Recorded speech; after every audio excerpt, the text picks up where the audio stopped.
Hey everybody, thanks for coming out tonight. Terry and I are going to tell you about our experience in Alaska.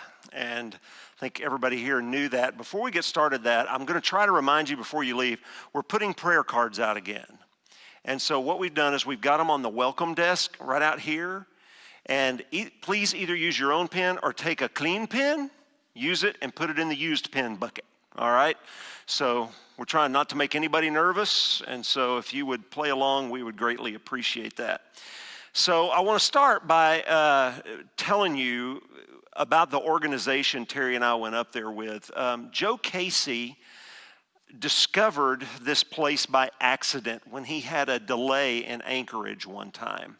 I don't know how it happened. Joe Casey finds himself in all kinds of unique situations, and so, but he got us connected with this organization. And let's go ahead and put this first picture up, John. This is Dwayne and Kathy King. So Dwayne King went to Alaska 50-something years ago as a missionary to the remote towns in Alaska, as a missionary church planter.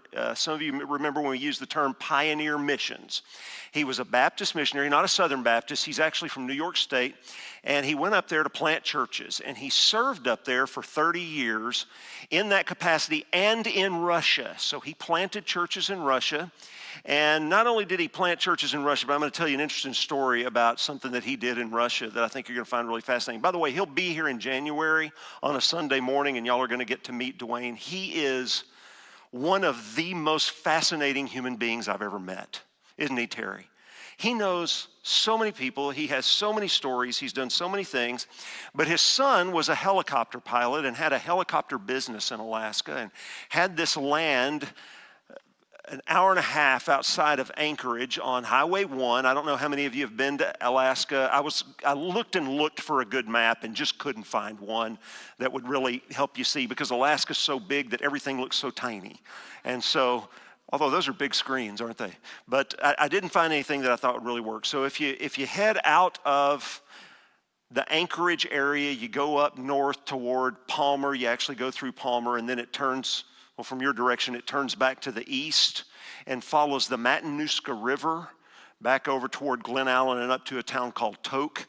And then it goes and joins with what's called the Alcan Highway, which is the main artery that comes through Alaska and through Canada and back down into the U.S. So if you were going to drive to Alaska, that's how you would actually enter this part of Alaska, is coming up through Canada like that. And so his son bought this land along the Matanuska River, between the river and Highway 1, and built this helicopter operation. And Dwayne had been doing aviation missions for, like I said, 30 years.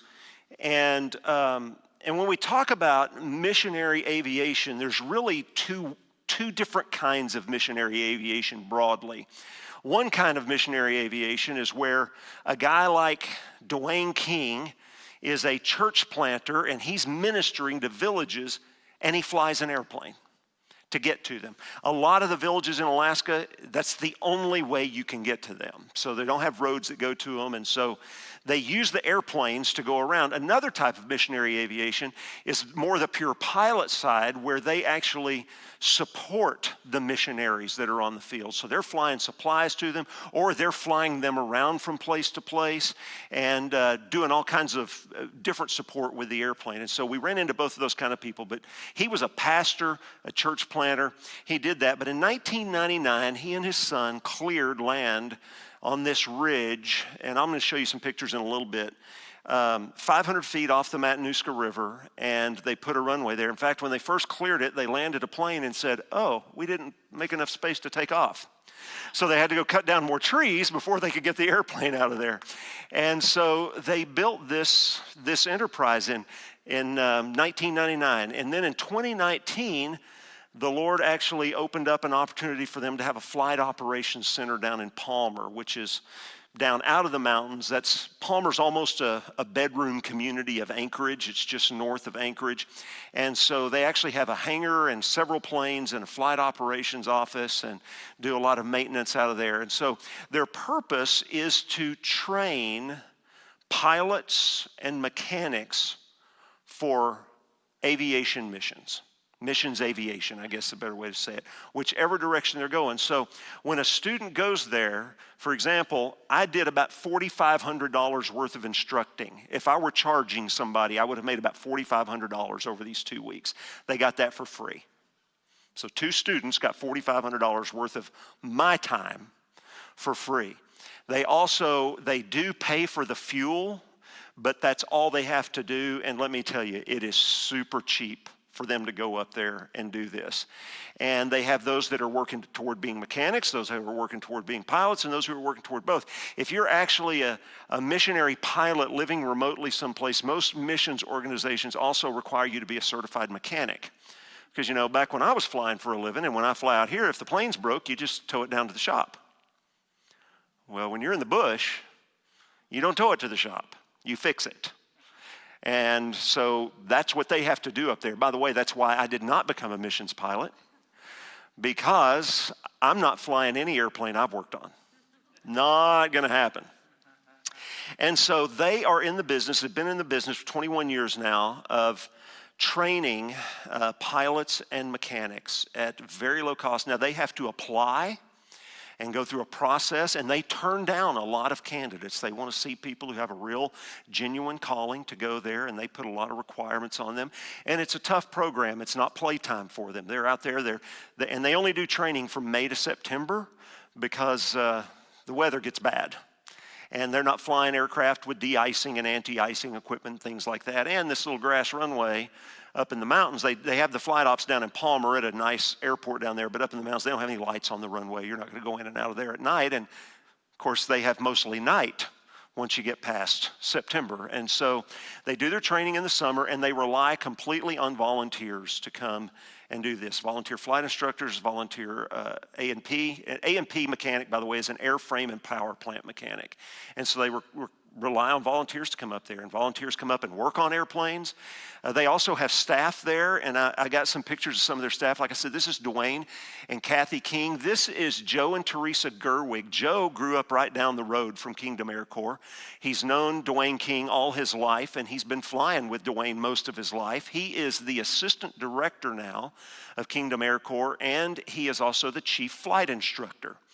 And I flew with him just for a few minutes one day. We had some, I'm going to talk about this when I show you some pictures. We had some low clouds there, and we had a couple of mornings where we had to delay taking off because clouds in the mountains aren't helpful. We call some of them cumulogranite, and you don't fly through them very easily. And so we took off. He's got a little Piper Cub, and we took off in it one day and just kind of took out to see what the weather was like and then come back. And Danny, you would have been so impressed. You know how sometimes you can tell in just 5 minutes how good a pilot somebody is? This guy is sharp. He had such a touch on the controls, and it was really neat. And so he's a very busy young man. He's both a pilot and an A&P mechanic. So he flies the planes and he works on the planes, and he and his wife have a little baby. How old is Journey? About 6 months or 9 months old. Just a delightful couple. By the way, all the staff I'm going to show you, they raise their own support. So these guys have churches that support them. Dwayne is supported by churches. Kingdom Air Corps is supported by donations. In fact, they have 30 some odd airplanes in some state of repair or another, and most of them have been donated. Some of them have been the kind of deals where somebody says, look, I got this airplane, I don't want it, give me $5,000 and you can have it. And so they have all these airplanes that have mostly been given to them. Some of them have been given to them in pieces, but they have all these mechanics that put them together. And I talked to I don't have a picture of the chief mechanic up there, the director of maintenance for the operation, because I pulled these pictures off the website and he didn't have a picture on there, but he's a young man with a wife and 3 kids up there, and they live off support. He had a business where he was an aircraft mechanic in Wasilla, Alaska, but they have left that and they've gone full-time up here living by faith. And so they live in cabins at King Ranch. King Ranch is what the airport is. And so I talked to him before I left, and I said, man, y'all take such good care of these airplanes. I said, I never had a worry. They're all ugly. Well, a couple of them look pretty good, but most of them are ugly. They got paint coming off and the interiors are gross, but that nobody cares about that. They run good. Next picture here is, this is Derek and Aline. Is it Aline? Zuk, Z-U-K. Derek grew up in Russia as a missionary kid. In fact, his parents were at the camp visiting because they just were forced out of Russia because where they were, the government wasn't the problem, but they're in these remote villages in Siberia, and they started facing hostility and potential violence, and so their missions organization pulled him out. Derek was raised in Russia, and he and his wife met at Bible college in Wyoming, I think, and he got his commercial pilot's license on Friday. And on Saturday, they moved to a village.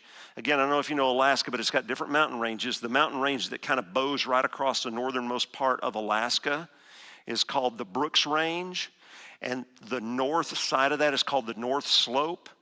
And Saturday, they moved to a village of 400 people on the North Slope of Alaska, where he's going to fly out of there and do other missions, but he's going to go out there and try to reach the young people. This village of 400 people, 75% of the population is 18 and under. Yeah. In these remote villages, the alcoholism, the drug abuse, the domestic violence is off the charts. And they talk about what they call high-income poverty, because they get a lot of money from the government, plenty to live on, and they spend it all on the wrong things. Of course, up there north of the Arctic Circle, a gallon of milk might cost you $18 too. And so, they got to fly groceries in. So so here they are. And they've got a little baby too, don't they? And so they've moved to this village, and that's where their heart is. They served up there for 6 months. They spent a winter up there and really felt like that's where the Lord wanted to plant them. And it's just so impressive to see these young couples doing that. The next picture, this is Brian and Tara Lights. They just moved up 2 years ago. He's an aircraft mechanic, and they moved up to Alaska. They raised their own support. They moved up 2 or 3 years ago from California. Florida.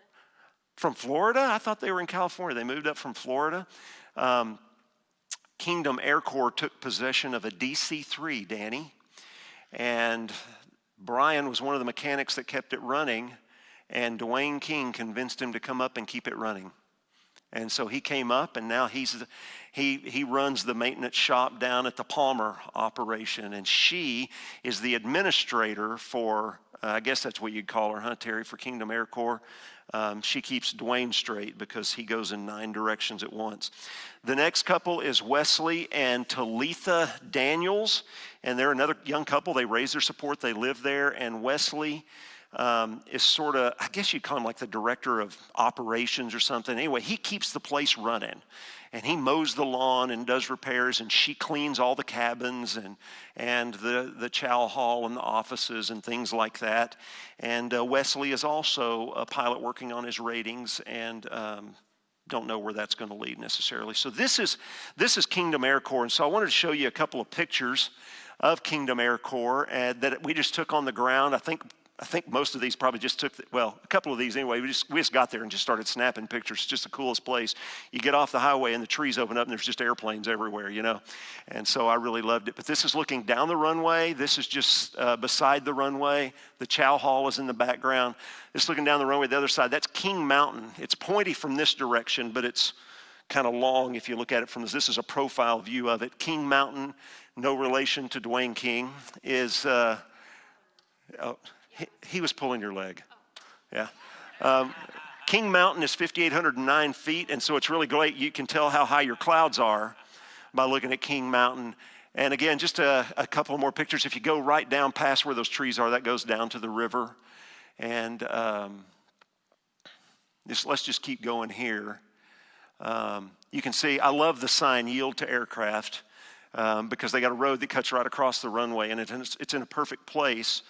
Because, when you're taking off and you take off one direction only, you know that when you're taking off, if your wheels aren't light, by the time you get to the road, actually, if your wheels aren't starting to come off the ground, you abort your takeoff because you're running out of runway. And on landing, if you're not down by the road, you go around. So it's a great little landmark right there. so we did a little hike up one evening to a place 500 feet above Kingdom Air Corps. And so I just took this picture. So we were up on a ridge looking down, and so here's where the airport sits, and then right on the other side, it drops off 500 feet down to the river, and I think the next picture might show that. Yeah, so there's from the other side. So the runway is up there, and you can see the river, and it's a pretty steep drop. And the good news is they've got folks, they're drilling a well, so they're actually going to have they're going to have potable water, which they haven't had before at the ranch. And so, is that the last of the pictures, John? Oh, there's a moose and her baby that live at the ranch, somewhere around the ranch. And this was taken standing outside our cabin door. By the way, if you've never been around moose and you see when you don't go up and pet them, they will kill you. So they're huge and they're strong, but generally if you leave them alone, they're pretty chill and they don't bother you. But we just really enjoyed, and we put pictures online, and our granddaughter named them Moof and Toof. So I give you Moof and Toof right there. And is that the last picture? All right, so I just wanted you to see what this place looked like. So now we're going to show you what flying there looks like. So when I got there, we got there on a Sunday night, and so right after breakfast Monday morning, Dwayne says, okay, come on, I'm going to give you your orientation flight. So we jump in a Cessna 182, and we went and took off, and he said, and I have flown in mountains a lot, but I've never done real mountain flying. In other words, I've flown over mountains, I've landed where mountains are, had to go up and down. But like the mountain flying way back in the remote parts I hadn't done. So he says, I want to show you some things. And he wanted to talk to me about how the winds work in the mountains and stuff. So we were going up some of these valleys, and he says, get over here close to the mountain. So I flew it over there close to the mountain. He goes, no, get close to the mountain. So I go over and get close to the mountain. And he says, come on, keep going, get close. So I'm hugging this mountain. And he says, okay, just get as close as you're comfortable with. And I said, we've already passed that line. And he said, let's go up here a little further. And I said, are we going to have room to turn around? He goes, yeah, just go over to the other side, hug the other side of the mountain. So we go over, and I'm like, we got to turn around. And he says, whenever you're ready, turn around. So I did this and pulled in a real steep turn and used about a fourth of my airspace. I mean, I'm just not used to the way it looks. So we flew up several valleys that day, and just had a neat time, and came back and I didn't know I was actually getting checked out to land. I didn't know it was a special thing to get the privileges to land at this airport, but I found that out later. But you have to come in, and either Dwayne or the chief flight instructor, Joe, have to check you out there to be signed off to land there. And so we came in and made 3 landings. And so I've got a video we had another flight instructor who was new there. He was in the back seat, and he videoed my first landing at King Ranch. So here's that. So you see the runway out there? And so he's coaching me through it, because you get a downdraft at the end of the runway, an updraft over the trees, and then a downdraft this side of the trees. It's a little bumpy. By the way, that flashing yellow light says terrain ahead, in case you couldn't tell.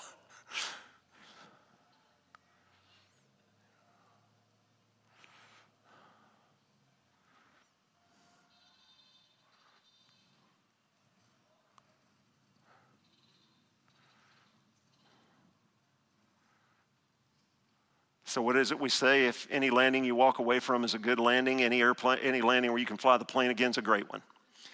And so I got just a couple more videos. Terry took videos of us taking off and landing a lot. So you can see I'm coming in with a student here. The student's flying. But my students weren't signed off to land there. None of the students are.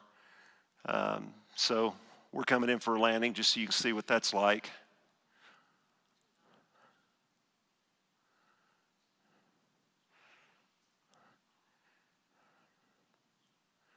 The prop's actually turning faster than that, obviously. It's just a video thing there.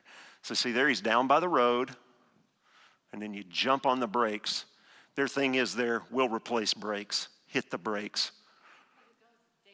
Yeah, it's downhill. Like you go right down to the river over here on the other side, so you want to get down. Here we are taking off. This is from the other side, but we're taking off on the same runway. And I want you to see how you can tell that we're actually light by the fuel pad, or light by the road, where we're getting light on the wheels. See that? And then off by that pavilion right there. And then you kind of hold it down low. And so that's kind of fun. And then Terry took a video of taking off. She went on 2 rides with students. And so this is just what it looks like when you're inside the plane. There's hangar, chow hall, pavilion, firehouse.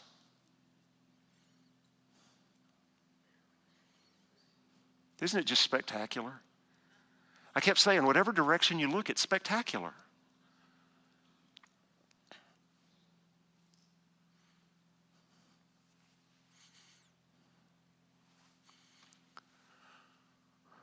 By the way, you'll see a little house come into view right there sitting on the ridge. That's a really cool house, but just beyond it is a trailer house that's kind of up away from the ridge.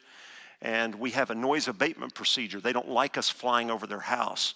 So when we get about to that one house, you could see we move out over the river because they've been known to shoot fireworks at the airplanes that get too close to their house. And that's not okay. So they just decided a long time, we'll just honor them and fly down over the river when we do that. So I wanted me and Terry just to share some of the stories of some of the people that we met. And I've got a couple of pictures. So if we'll go to this next picture, that's Dwayne King there on the right. And then the guy standing next to him is Daniel Cummings. He was the other instructor working there. So Daniel worked with the primary students and I worked with the advanced students. And so he was flying out of Palmer every day. But I just wanted you to, I just put that picture there. Oh, Daniel is a youth minister he's been a youth minister for 17 years in the same church, and he's leaving youth ministry to become a full-time flight instructor next month. And then these were my 2 students. So I want to tell you about these 2 guys. So the guy on our left is Brian Janusa. By the way, this was taken on the ground in Homer, Alaska. And so Brian is a corporate type. He was some sort of big wig in a corporation in New Orleans, and we actually have a mutual friend in New Orleans, which was kind of interesting. So we got slightly connected before we went up there.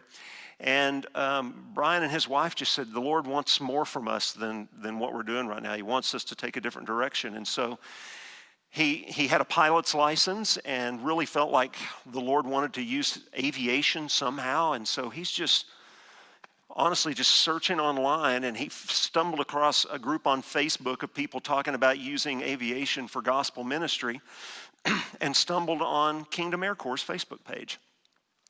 And he called his wife and said, look at this place. This is really interesting, but there's no way we're going to go to Alaska. And she picked up the phone right then and called Kingdom Air Corps and said, my husband wants to come up there and get trained. And so he's up there. He's working on his instrument rating. That's where you learn to fly solely by reference to instruments, so that if it's cloudy, you can still fly. And it may sound easy. It's not easy to learn. And so both of these guys are working on their instrument rating. So Brian and his wife and 5 children have put their house on the market, quit their job, cashed out all their savings, and hightailed it to Alaska so that he can get his ratings and get on the mission field somewhere. This other guy, you see it says LeTourneau University Engineering. So a lot of the people that go to Kingdom Air Corps come right out of LeTourneau University, because you can get a bachelor's degree in missions aviation at LeTourneau. And so LeTourneau and Kingdom Air Corps have had a very long, good relationship. And the reason Dwayne will be here in January is he comes down every year for a big missions fair they do, or a missions conference they do at LeTourneau University. And so this guy is Gabe Johnson, and he and his wife Amber both have master's degrees in engineering from LeTourneau. And have any of you ever heard of a group called Free Burma Rangers?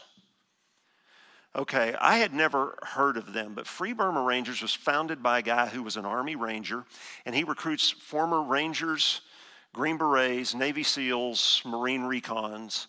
And what they do is they go into places where Christians are in danger and protect them. And there's a documentary on Prime that you can buy for $20. So Terry and I are going to buy it and watch it. About this organization. He's been on national news and all that kind of thing, and there's footage of him that's been shown on the news where they're pulling the trigger to protect people who are under enemy fire, who are out there preaching the gospel. And so they go in and protect them and evacuate them and do things like that. And they started out by doing stuff in Burma, but they've been in the Middle East, they've been in Africa, but the Johnsons got connected with them and said, we want to use our engineering to help them build covert runways. We want to go help them build places where they can land, where they're not supposed to be able to land, and fly where they're not supposed to be able to fly. And he said, if we're going to build runways and work with pilots, we need to know how planes work. So they decided to get their pilot's licenses. And he's working on his instrument rating. She's working on her private pilot's license. And they want to go over there and help build airstrips. He's also working on his mechanic rating, and they want to help fly these ex-special forces people in and out of hot zones in order to rescue people. And so that's what they're training to do. They spent some time in Thailand with the guy that started the Free Burma Rangers and think that that's probably the part of the world that they're going to be in. And so that's what they're using their master's degrees in engineering to do. They also built a 3D printer while they were there and developed a whole new program. So all new engineering students that go to LeTourneau their freshman year, their big assignment is to build a 3D printer. And they have a few 3D printers, and that's how they earn their living. You need something 3D printed, you go to their website and you send them your diagrams and they print it and send it to you. And so that's how they're funding what they're doing up there as they're living up there. And so they're going to be there. They stay in a travel trailer on the property. There are a few travel trailers there, and they said, we're going to stay here till the water freezes. So that's their plan, which will be end of September. Yeah. And so just a couple of impressive young men who are just cashing it all in and giving it all to the Lord. And then here's another. So we spent our Saturday, you get Saturdays and Sundays off, and we spent our Saturday doing some sightseeing. We went up to the Matanuska Glacier, which is just, like 20 miles up the road with this group. So the guy in the back is Daniel, the other flight instructor you saw. The young lady there is Rebecca. And Rebecca is she an aviation major? She's a missions aviation major.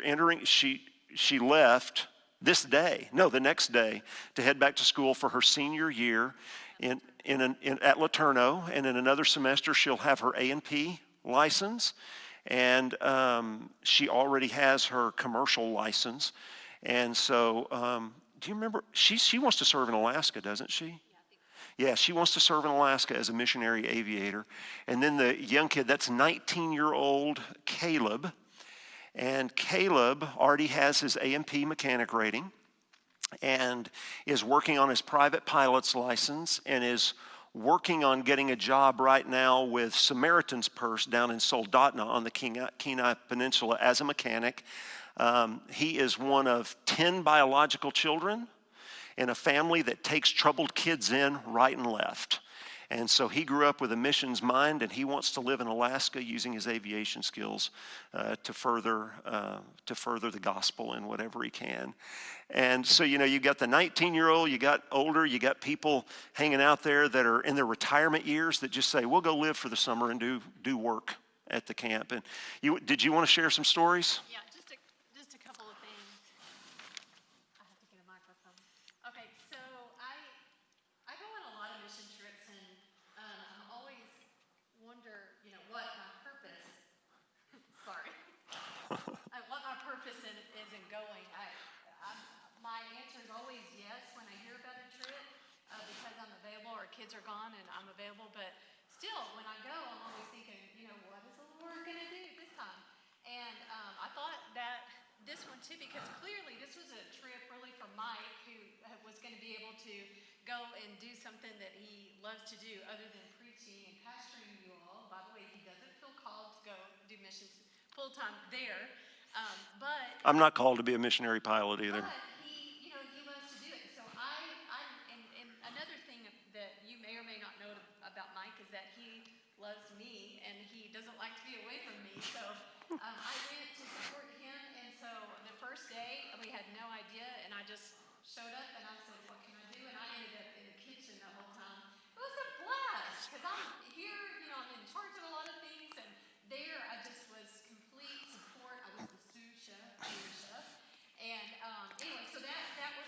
And by the way, we talked before we went. We had this talk with each other. Now, look, we're going to eat bad for 2 weeks. It's camp food. Camp food's never good. It's a mission trip. We're used to eating bad on mission trips. Well, we had Oh, my word. We had this kid, Thomas, and I wanted to tell you about Thomas, and I don't have a picture, it's too bad. But Thomas was a delight, 25-year-old kid who graduated from A&M. He and his parents and his siblings all graduated from A&M. No, his brother Gabe went to Laterno. Oh, that's right. His brother Gabe's my student, Yes, his brother, that's right. the engineer. And anyway, so he has a degree in something like fish hatchery or something. He's One of those A&M degrees. Yeah, like an ag degree. I don't know what it is. But anyway, he can't get a job. He wants to hire me for this, and no one does. Anyway, he's 25, and so what he does is that he just goes from long-term mission trip to long-term mission trip. And he's applying for jobs in the U.S. or whatever. But anyway, his brother Gabe was there at camp, and so he thought, well, hey, I'll go, and I love to cook, so I'll volunteer to be the cook. And anyway, he was phenomenal. His mission to us was making camp food not like camp food, making it special. So, like we had, homemade, creams, and anyway, it was really good. It's So amazing. that was Thomas, and I worked with him. I really loved it. But I wanted to tell you, switch gears and tell you about some things that we saw. We saw really big mosquitoes and really big flies, but the good thing is that they're very slow and very fat, so you can easily kill them. But if you're going to kill a mosquito, you will get bloody because they're very big. Anyway, and then we saw one time when I got to go fly with Mike, and by the way, I was nervous. I've flown with Mike all over flatlands. Maybe even in the mountains, some, but not like this close Well, let to me the tell mountain. this. I went and did my 3 landings and came over to Terry, and she goes, I'm not going flying here. I She's was watching us scared. come into this I was place. really scared. And It took her a week. yeah, it did. I had to wait till he came back every day. Oh, I will tell you one story. I'm going to get on one story. One day he came home later than I thought he was supposed to be home. And But not later than I planned. I had worked all day long in the kitchen, on my feet the whole time, and I'm not used to that. And so I was super exhausted, and I just he said, we're going to go flying after dinner. I said, okay. He said, be gone a couple of hours. I'm like, okay. And so I said, well, I'm going to go take a shower. So I was in my PJs in the cabin, and I'm waiting and waiting and waiting. And I'm thinking, how are we going to tell the church and our children that Mike has crashed into a mountain? And I never think about that when he flies, but I did this time. I was so scared. Anyway, and y'all, it gets dark later in Alaska. This time of year, it probably gets dark We got back at 9:30, and that week it was light till 11:30. Yeah, so, it's getting later. I'm thinking it's getting darker. And then I hear steps, boom, boom, boom, coming up, because we stayed upstairs at this cabin. And I'm thinking, oh no, they're coming to tell me about Mike. And I'm just sitting there like, oh my goodness. And Mike walks in the door all smiley, and I'm like, roar. I was so mad. I was so mad. Anyway. And I'm like, what is wrong with you? Anyway, okay, flying. so back to what I saw. So one day when we went, I got to go with them, and I'm all about, oh my goodness, because I've been hearing about these moose and bears, hadn't seen anything, but that day I saw 7 bears. I saw a mama and 2 babies, and then 4 From the air. From the air, 4 others, and anyway, I never saw caribou, but Mike saw a big herd of them on a sandbar one time. But anyway, that's fabulous sights. But the last thing I want to talk to you about is the faith that we saw with the people that were there. Some of these kids, he showed you a couple of the pictures of the young people. They are doing like God-sized works. They are totally trusting God for their provisions, for their protection, for their support, just everything. They're trusting God. And they're going to places you never heard of, and you'll never hear about them. This one couple. Only Jesus is going to know what they do. This one couple was moving to a place that is only, you can only reach it by boat. Like they were going to put their belongings on a boat. The boat was going to travel for 9 hours to go to this village. Actually, longer than that. It's going to be several days It's got to go up one river to the y'all. Yukon River and all the way down the And Yukon here's River. what I was thinking. You know, while I'm sitting there thinking, okay, I'm working in the kitchen, supporting my husband, but you know, it's like when I lead a Bible study, I'm always thinking, oh yeah, I know this subject really well. You know, I'm gonna go and be a blessing. And God's like, nope, the blessing, anyway, I'm gonna get to your heart. And that's what he did on this trip too, because I was thinking that, you know, we have it so easy here, so easy. And how often, and I know that I'm really talking about myself, but I wonder if I'm talking about you too, that, you know, I feel like my faith is so small. Now, in the past, we've done really huge things like sell everything we had and go to seminary and be away from people and all that, but I'm so comfortable now. What about you? You know, are you doing things that only God can do? When you pray, are you just saying, God bless us? Well, he's already blessed you, right? He already has blessed your food. He's given you food. It's already blessed. That's the blessing. But what are we asking God for? Like really God-sized things, like these people in this faith. Anyway, some of these people may not ever see their families again, and yet they're going to do what God wants them to do. It's just so inspiring, and, you know, just really made me think. Yeah. Anyway, that's all I have to say. So one more story I'm going to tell you, and then I'm just going to show a few pictures, and we'll get to our prayer time. So Dwayne King was the second American civilian to fly into Russia after the Iron Curtain fell. And he just had this heart for Russia. And so when the Iron Curtain came down, he immediately started doing everything he could get to do to get into Russia to spread the gospel. And he's been all over Siberia. But he met a guy who was a Russian American who repatriated to Russia for the sake of the gospel. He wanted to go there, and he was an airline pilot. And he became the chief flight instructor for Aeroflot, the Russian national airline. And so he tells Dwayne, I want you to, we need you to come here, and I want to introduce you to the chief pilot for Aeroflot. So they went to the city, and he told us the name of the city, and the city means something like Airplane City. So they go into the chief pilot's office of Aeroflot, and Dwayne hadn't learned Russian yet. And so he's just sitting there, you know, smiling while they're talking. And the guy tells him, he tells the chief flight instructor tells the chief pilot, he says, you know, this is Dwayne King, and he's a pilot and he's a mechanic, and our people are going to be flying internationally now. Everyone speaks English, and you need to hire him to teach all of our pilots, flight attendants, and mechanics aviation phraseology in English. And he says, you're hired. It's exactly what we need. Somebody who's got a commercial pilot, an aircraft mechanic who can do this. The job is yours. They needed somebody to do that. He goes, well, that's not all. He needs to present the gospel of Jesus Christ every time he speaks in front of our people. And Dwayne's not knowing what's going on. He just knows that the chief pilot goes, Nyet, no, not allow. And so the instructor says, do you care about your pilots? And he thought for a long time, and he said, I do. He said, the average age of your pilots is 55 years old. They're drinking themselves to death. Their families are falling apart. Their lives are a wreck. They have no hope. This man has a message that will bring them hope. And if you care about your pilots, you will let him preach the gospel of Jesus Christ to all of your employees. Okay. So Dwayne became the English instructor for all the pilots, flight attendants, and mechanics for Aeroflot. And every time he stood before them, he shared the gospel of Jesus Christ with them.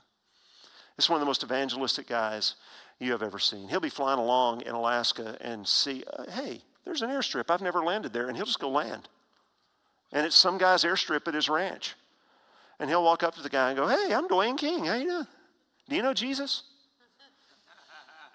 He was out jogging the other day, and he had bypass surgery 4 months ago. And so he was out jogging. He ran out to the road, and there's a guy walking down the road, just a hitchhiker. Hey, come on, have breakfast with us. So we brought him in for breakfast, shared the gospel with him. And it's just what he does. And he's so inspiring. He's one of those, do you know those people that when you're around them, you feel like you're becoming a better Christian just by being around him. He's one of those guys for me because he's lived by faith all his life, and he's living by faith still. The pickup he drives was donated to him. All the planes he flies were donated, and that's just his way of life, and he tells everyone about Jesus. He wants everybody to know Jesus, and so it was really neat, and I hope to go back. The Lord's going to determine that, but we would like to go back. And if you're wondering, well, what can I do? Basically, the two things they need from volunteers is they need people who wouldn't mind coming and work in the kitchen, and they need people who can do construction. They're always doing construction. You saw all those cabins and their buildings. They're all built from trees sourced right on their property. So they actually own a sawmill. They have a sawmill on the property.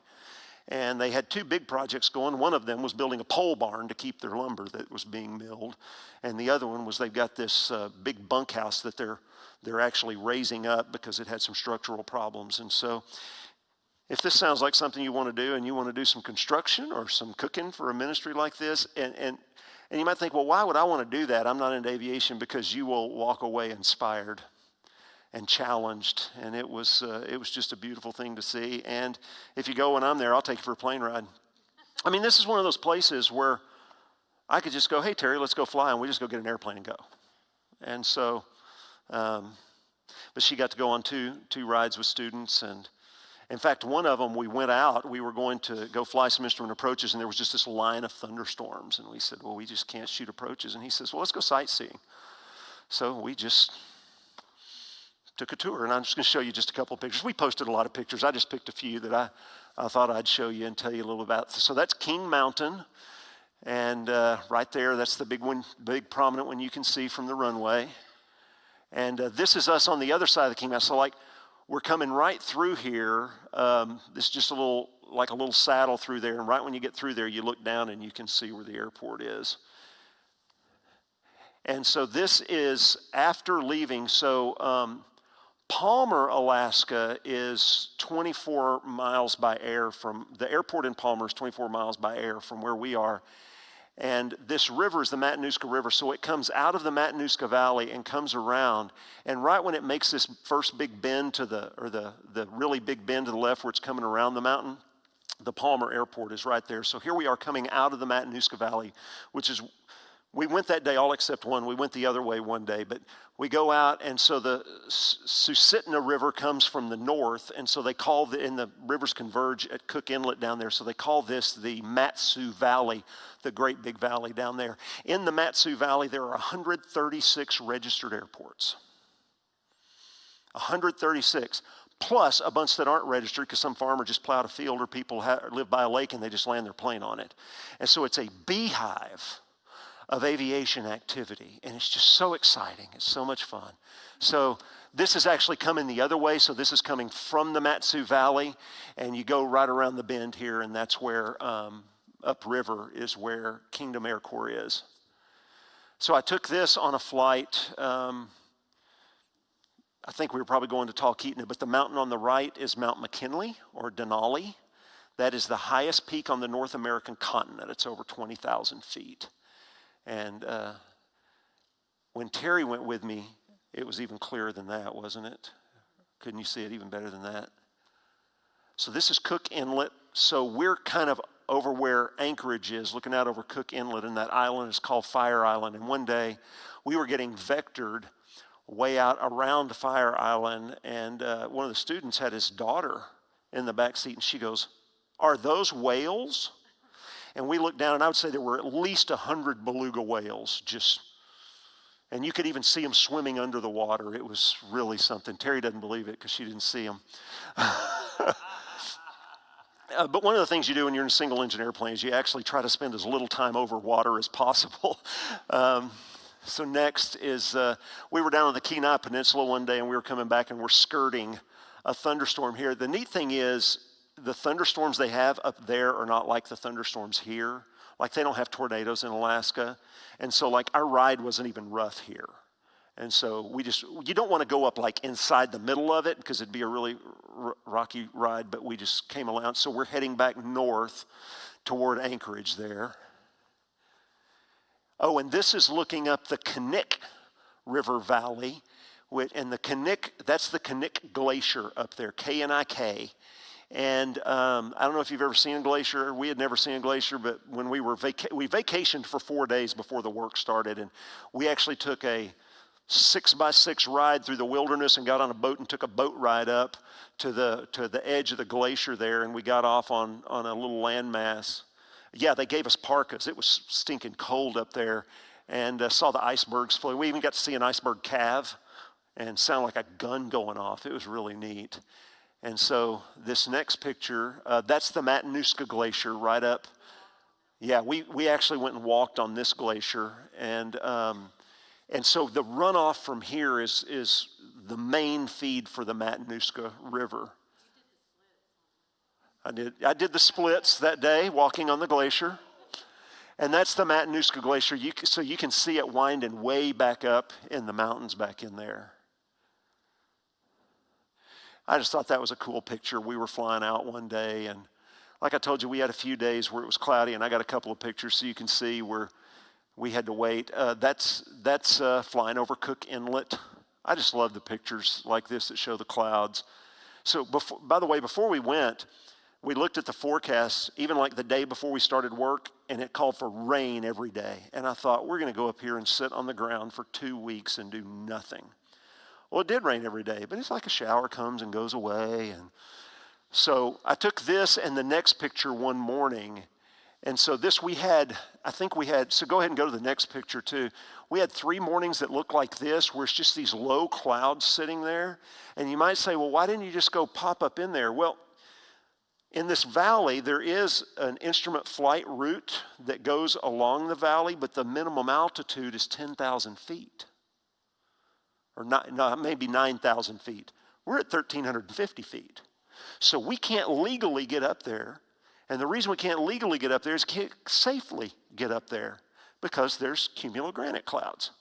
And so we would sit and wait, and we'd see it lift and settle. And I told Terry, I'm going to get my 10,000 steps every day because I just keep walking from flight ops out to the runway and looking down the runway and walking back in. And they got these weather cameras stationed different places. You can get online and see what the weather looks like in different directions. And it was on a day like this that I took off with the chief instructor, and we went just kind of around to see if we could see down the valley and if it was safe to go. And so by about noon every day, or even by maybe 10 or 11 o'clock, we were able to get off the ground on those days.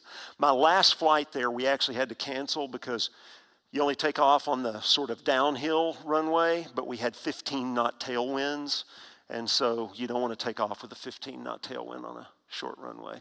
So that's the Knik Glacier. The day we did the little short sightseeing flight, we went up over the Knik Glacier. That's the one that we took the boat ride to, and it's a large glacier. And then those are just spectacular mountains. This is what you see everywhere, isn't it? It's just, you just worship God the whole time you're there, you know? Is that the last one, John?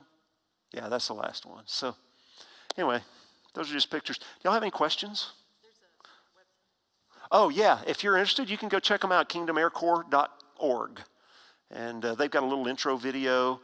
And anyways, they got some stuff about their history and all things like that. By the way, Dwayne's son, who had the helicopter operation, died. I think it was 2 years ago this fall in a helicopter crash.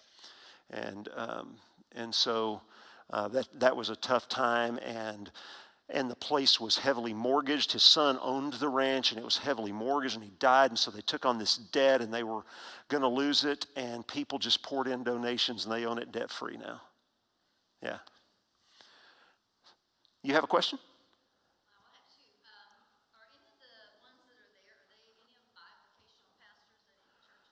Are any of the ones there bivocational pastors at any churches? No, but the ones that are going out to do church planting, they'll all be bivocational.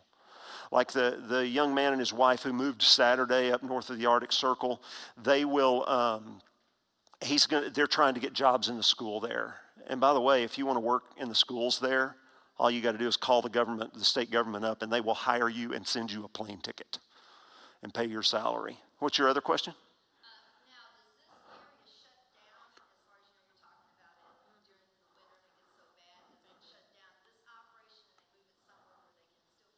No, they don't. It would be too hard to move it somewhere else. I mean, they could fly some out of the Palmer Airport down in the valley, but the lodging is a problem there. All their lodging is up on the mountain. And, they've got all their airplanes there, and you don't just take these small airplanes from Alaska to the lower 48 very easily. So their season's May to September. Well, now the missionary pilots that live up there, they're doing stuff year round as they can, going places they can as long as there's daylight, because most of the places they fly into don't have lights on the runways. But Kingdom Air Corps essentially shuts down from the end of September to the end of April. And by the way, that's not true. Their flying shuts down. This is when they take the opportunity to work on all their airplanes. So what they're doing during the summer is they're trying to keep their good airplanes flying. So in the winter, they can go to some of these airplanes that are in not as good a shape that have been donated, and they can work on getting those back in the air. Okay. You have a question? I saw they were taking off and landing on grass runways. Yeah. These airplanes have big wheels, or is that normal? Okay, good question. So he's talking about taking off on a grass one runway. He's asking if they have big wheels. A few of their airplanes had the big Tundra tires on them. Maybe you've seen those on some airplanes. But really the ones, I've taken off and landed on so many grass, dirt, gravel, whatever strips as a pilot, and it's generally no problem. Yeah, it's safe. What the big Tundra tires are good for is like if you're landing on a sandbar or a rocky place beside a river, or if, and then they put skis on to land on snow and ice. They'll put skis on to land on a glacier, to land in snow. But no, these tires are fine. It's just grass runway is not a problem. In fact, there's a grass runway right up here off of 69 that I've flown up there in an airplane and landed a few times with a student. So, yeah, so grass isn't a problem. This is grass. Some of it's a little gravelly, and when it rains, it gets a little soft. So as a pilot, you practice short field takeoffs and landings and soft field takeoffs and landings, and this is both. And so you come in and you get on your brakes and you slip and slide down the runway when it's wet. Any other questions? Well, thanks for letting us share with you. And again, I said this before we left, but I'm so grateful for a church that gives your pastor time, not only for vacation, which that was 4 days of it, but time to do mission trips. And it was just really, I had never used aviation in such a direct way to advance the gospel. And it was just such a blessing for me to get to do that, because I do have a heart for aviation. And Ben and Joe Casey are going up there in a couple weeks. So Joe is the kind of pilot that can give check rides to give people their licenses. So he's going to go up there and do check rides. So those two students I had will take their check rides with Joe. And they've been before, and Ben went one time, and he told me before we left, he said, if you love Jesus and you love airplanes, this is the best place on the planet. And he was right. It's just in fact, for every meal we sing a hymn and pray, and every morning there's a devotional. Usually it was somebody from the outside. They were bringing in different missionaries to come in and share, and I spoke one time, and the other flight instructor spoke one time, and so it's just, everything is so gospel-centered at this place. But they're flying airplanes and working on airplanes all day. I mean, there's work to be done. And running the sawmill. All right, well, let's do prayer requests.